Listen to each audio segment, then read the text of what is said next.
আল্লাহর নবী বলেন আল কিযবু হলে যারা মিথ্যা কথা বলবে তারা প্রেজেন্টে যদি লাভ হয় তাদের ফিউচার কোনোদিন ভালো হবে না। তার প্রমাণ বাংলাদেশের স্বৈরাচার সরকার। কি ব্যাপার, আপনার জবান কি বন্ধ করে রোজা আছেন নাকি? কথা বললে ঠিক কিনা? ১৬-১৫ বছর ৭ মাস ৫ দিন যে স্বৈরাচার সরকার মিথ্যা দিয়ে দিনের ভোটযাত্রা করে ক্ষমতায় থাকার জন্য, ভালো থাকার জন্য চেষ্টা করেছিল, আল্লাহর নবী বলছেন আল কিযবু হলে যারা মিথ্যা কথা বলবে প্রেজেন্টে যদি লাভ হয় তারা যদি ভালো থাকে কিন্তু ফিউচার তাদের কোনোদিন ভালো হবে না। তার জ্বলন্ত প্রমাণ হলো স্বৈরাচার সরকার। কথা কান্না করো ঠিক কিনা? আমার ভাইরা, আল্লাহ রাব্বুল আলামিন পবিত্র কোরআনুল কারীমের আস-সাফের ২ নাম্বার আয়াতে জানায় দেন ইয়া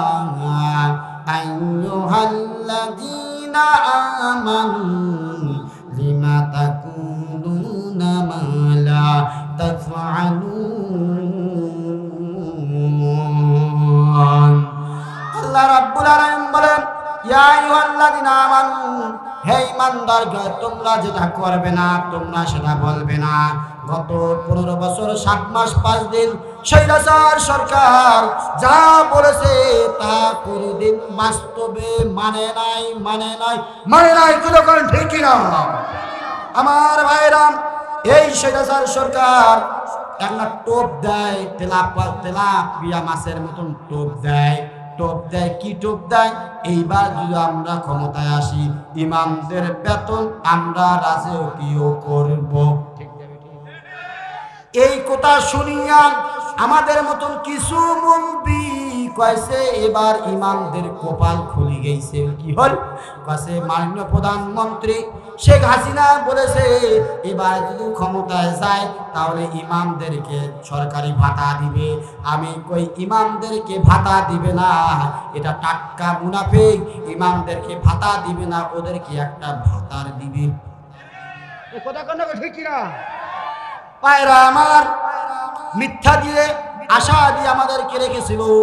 প্রায় ১৬ বছর চলে গেল, একটা ঈদেও পর্যন্ত আমাদের ৫০০ টাকা বাজেট হয় নাই। কথা কন না কেন? শেখ হাসিনা তোমার পালা লাগে, নিজের দেশে পালাইছো। কথা কন ঠিক কিনা? পায়রা আমার, তাহলে আল্লাহ রাব্বুল আলামিন এত সুন্দর করে কোরআন নাজিল করলো। তাহলে আসুন, তাহলে আল্লাহ রাব্বুল আলামিন এই কোরআন খানা নাজিল করেছে। 10 মিনিট তাফসীর শুনেন ভালো মনোযোগ দিয়ে। কোরআন খানা নাজিল করেছে কোন মাসে, কোন দিন, কোন মাসে? মুহররম কারে বাবা, তো ডবল লাখ। মুহররম মাসে আল্লাহ রাব্বুল আলামিন জানায় দিল, টাচ করলাম কোরআন কোন দিন নাজিল হয়েছে।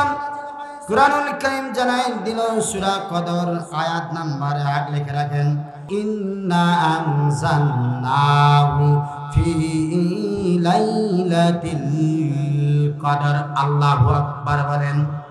পায়রা আমার, কুরআনুল কারীমকে টাচ করলাম, কুরআনুল কারীম জানায় দিল আমি এক মহা মর্যাদা সম্পূর্ণ রাতে অর্থাৎ লাইলাতুল কদরে নাজিল হয়েছে। সুবহানাল্লাহ বলেন। আমার ভাইরা, ব্যাখ্যা করার সময় নাই, একটু বুঝায় নেন, এরপর যা আলেম আছেন তারা আমার ভুল হলে ধরে দিবেন। আমার ভাইরা, দ্বিতীয় প্রশ্ন করলাম কুরআনুল কারীম তুমি কোন মাসে নাজিল হয়েছে? কুরআনুল কারীম জানায় দিল সূরা বাকারা আয়াত নাম্বার 185। রব্বুল আলামিন জানায় দিলাম শাহরু রমাদানাল্লাযী উনজিলা ফীহিল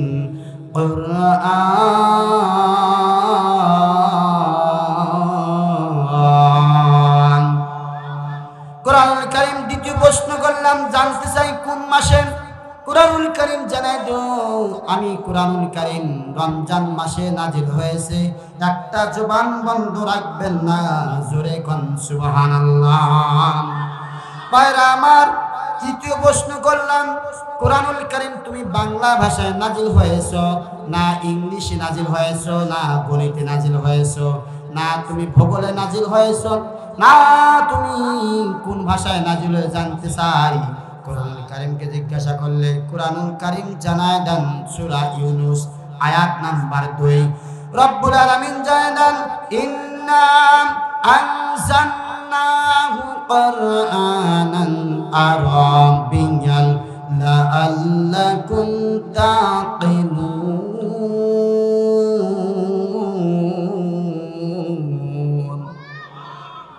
কোরআনুল কারীম জানায় দেন এই কোরআনুল কারীম আমি আরবি ভাষায় নাজিল হয়েছি যাতে আমার বান্দারা সহজেই সেখান থেকে উপলব্ধি করতে পারে, বুঝে উঠতে পারে। বলেন সুবহানাল্লাহ। ভাইরা আমার, দ্বিতীয় প্রশ্ন করলাম কোরআনুল কারীম বুঝলাম তুমি আরবি ভাষায় নাজিল হয়েছে বুঝলাম, কিন্তু জানতে চাই তুমি সহজ ভাষায় নাজিল হয়েছে না কঠিন ভাষায় নাজিল হয়েছে? কোরআনুল কারীমকে জিজ্ঞাসা করলে কোরআনুল কারীম জানায় দেন সূরা কমার আয়াত নাম্বার 22 17 22 33 40 সূরা কমারের একটা সূরায় 4 বার রব্বুল আলামিন জানায় দেন ওয়ালাকাদ ইয়াসসারনাল কুরআনা লিযিকরি ফাহাল মিন মুদাক্কির। রব্বুল আলামিন জানায় দেন এই কোরআনুল কারীম আল্লাহ রাব্বুল আলামিন সহজ করে নাজিল করেছে যাতে করে আমার বান্দারা সেখান থেকে সহজে উপদেশ গ্রহণ করে আগামী দিনে মানতে পারে। বলেন সুবহানাল্লাহ। লিল্লাহি তাকবীর। আমার ভাইরা, এরপরে প্রশ্ন করলাম কোরআনুল কারীম তুমি সহজ ভাষায় নাজিল হয়েছে বুঝলাম, কিন্তু তোমাকে কেমন করে তেলাওয়াত করা লাগবে? কোরআনুল কারীমকে জিজ্ঞাসা করার সঙ্গে সঙ্গে কোরআনুল কারীম জানাই দিলাম সূরা মুজাম্মিল আয়াত নাম্বার 4 রব্বুল আলামিন জানায় দেন ওয়ারাত্তিলিল কুরআনা তারতিলা। এই কোরআনুল কারীমকে ধীরে ধীরে আস্তে আস্তে থেমে থেমে ভালো করে বুঝে বুঝে তেলাওয়াত করা লাগবে। ঘোষণাকার আরো জোরে বলেন ঘোষণাকার। এই যে বাবা এই যে আমার দিকে তাকান, ওই দিকে দেখবেন তো আমাকে কি বুঝবেন? আমার ভাইরা, এই কোরআনুল কারীমকে জিজ্ঞাসা করলেন কোরআনুল কারীম জানাই দিল ধীরে ধীরে আস্তে আস্তে থেমে থেমে ভালো করে বুঝে বুঝে তেলাওয়াত করতে হবে। ঘোষণাকার আজকে বাংলার জমিনের প্রত্যেকটা মুসলমান যদি ধীরে ধীরে আস্তে আস্তে ভালো করে বুঝে বুঝে কোরআনুল কারীম তেলাওয়াত করত, আজকে বাংলাদেশে যে সিচুয়েশন তৈরি হয়েছে আগামীর বাংলাদেশ ডক্টর শফিকুর রহমানের বাংলাদেশ ছাড়া আর কোনো দেখা যায় না। আর কথা কন্যা করে ঠিকই না, কোরআন না বুঝার কারণে অমুক নেতার চরিত্র ফুলের মতন পবিত্র, নামাজ না পড়ে একাত্ম। কথা কন ঠিকই না? তোমরা যেই নেতার পিছে ছুটছো ওই নেতা নামাজ পড়ে। কোরআন কারীম দিয়ে দিলেন আস্তে আস্তে থেমে থেমে ভালো করে বুঝে বুঝে তেলাওয়াত করা লাগবে। আমার ভাইরা, আজকে যদি কোরআন মানুষ বুঝতো, মানতো, আমল করত, আমার ভাইরা আজকে শাহ আলম ইতিমখানা হাফিজিয়া মাদ্রাসার চাউলের দোকানে 1 লক্ষ টাকা বাকি থাকতো না। কথা বলেন ঠিক কিনা?